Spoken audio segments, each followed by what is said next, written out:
大家好，我是小菜花，今天和大家分享腐竹加春笋好吃解馋的做法。干腐竹几根，用剪刀剪成段，或者用手掰成段。腐竹剪完后，一定要在腐竹里放进些盐，能更快把腐竹泡发。泡腐竹一定不能用太热的水泡，不然泡出来的腐竹外面软烂，里面有可能还是硬的。腐竹用温水泡发是最好的。再用一个碟子压浮起的腐竹，让腐竹完全浸泡在水里。1个小时后，腐竹就泡好了。再把腐竹捞起，沥干水分，待用。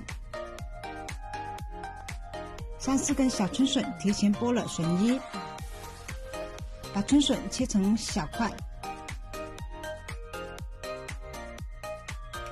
锅中水烧开，放入1勺盐。接着把刚才切好的春笋放进来焯水，春笋在沸水中煮上3分钟，再捞起沥水，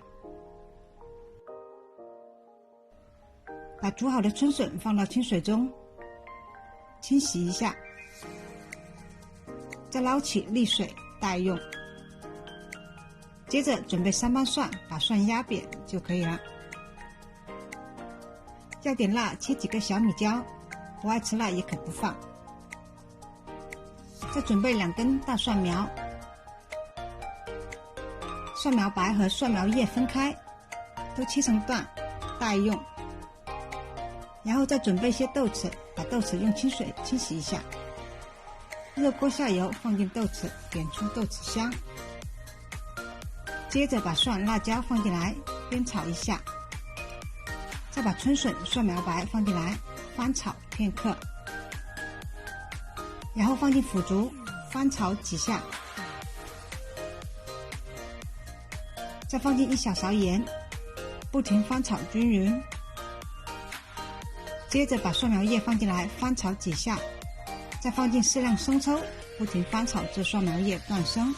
翻炒时可试一下咸淡，但可适量加些生抽。